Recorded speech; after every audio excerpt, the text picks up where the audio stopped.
I-share ko po sa inyo yung natutunan ko. Fear is your biggest enemy. Pag takot kang mag-fail, pag natakot kang mag-fail, paktay ka. Malayong malayo ka sa mga goals mo. Pag hindi ka naman sumubok, oo, you will not fail, but you will not succeed either. Huwag kayo masyadong mag-isip. Overthinking. Pumapatayan ng pangarap. Mas matindi pa yan sa failure. Sasabihin mo, hindi mo alam, hindi ka marunong yan. Lahat na bagay natututunan. Kung gugustuhin mo.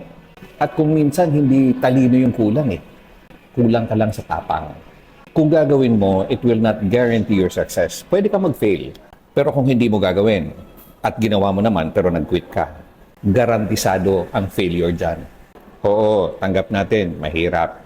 Tandaan nyo, it will not happen overnight. Eto lang but if you quit or hindi mo ginawa, it will not happen at all.